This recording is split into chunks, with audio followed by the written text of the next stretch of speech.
Ada satu momen di mana Gibran ditanya oleh seorang pemuda gitu, pemudi kaum milenial perihal sulitnya mendapatkan pekerjaan karena peran orang dalam. Nah, tapi di sini menurut saya jawaban Gibran menurut saya di sini terlalu menyederhanakan masalah orang lain dan masalah sosial yang coba diutarakan oleh si penanya ini. Padahal si penanya ini menurut saya pertanyaannya itu pertanyaan yang mewakili satu angkatan.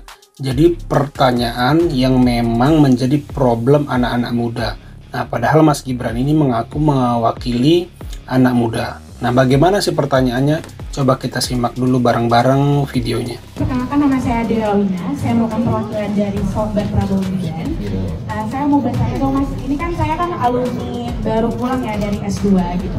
Dan kebetulan saya merasa bahwa saya kan merupakan kaum anak milenial dan saya merasa bahwa lapangan pekerjaan sekarang itu sangat sulit digapai karena banyaknya permainan orang dalam. Apa solusi terbaik dari Mas Gibran? Jadi pengusaha.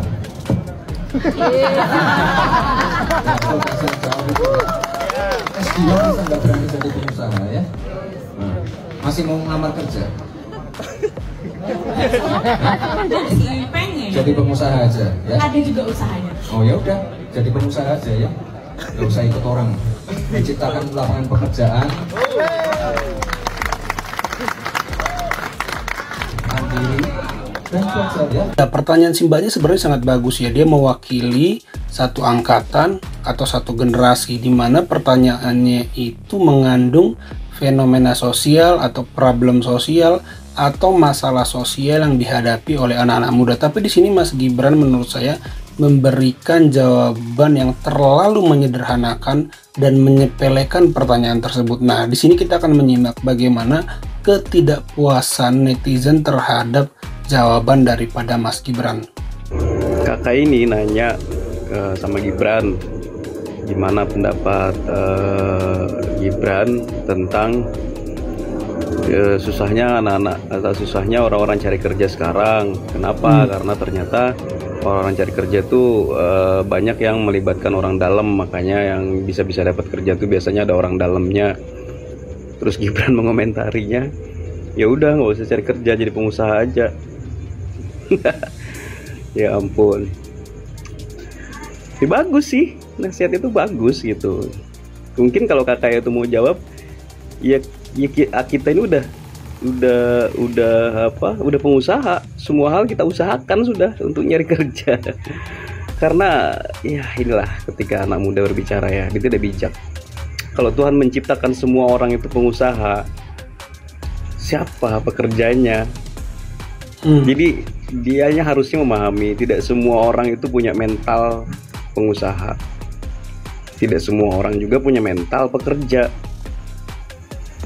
Itu yang anak muda tuh gagal memahami itu kebijaksanaannya.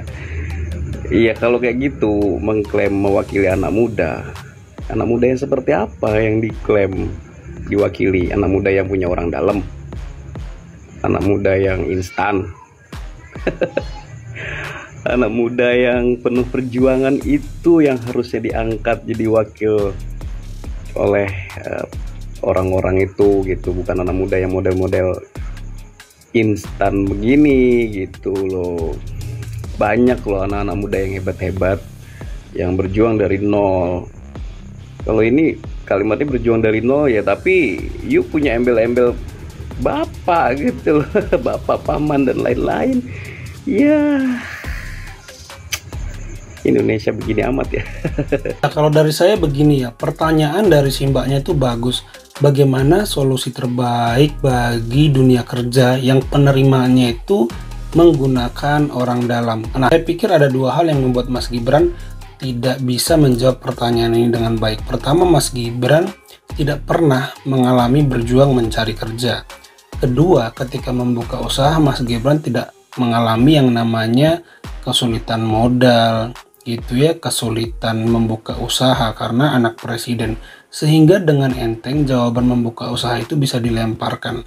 Ketiga, Mas Gibran tidak menangkap bahwa itu adalah pertanyaan yang harusnya dijawab dengan kebijakan publik karena dia adalah seorang calon wakil presiden kalau menang.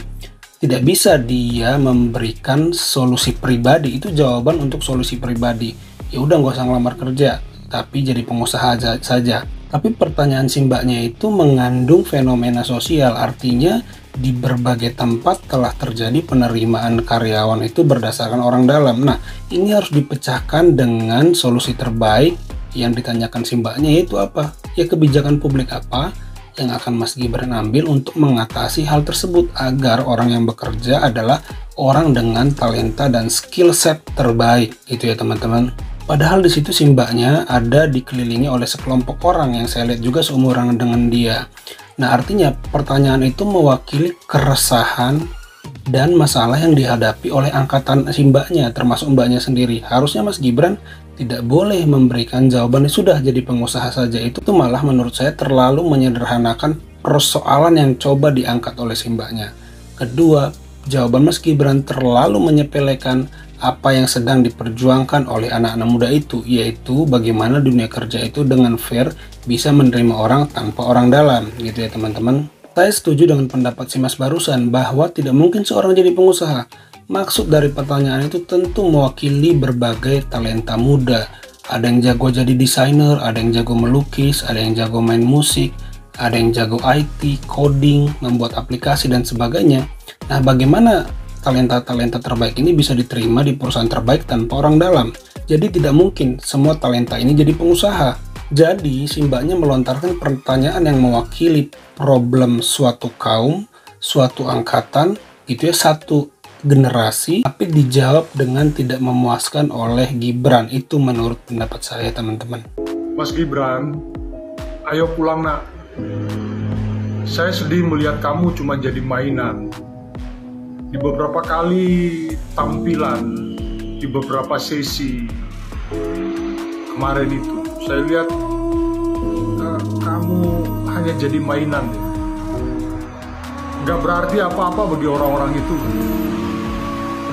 Solo adalah rumahmu, keluargamu ada di sana. Orang-orang yang mengasihimu, mencintaimu dengan tulus ada di sana. Orang-orang yang menaruh harapan besar untuk Solo yang ada di tanganmu. Ada banyak pekerjaan yang belum selesai.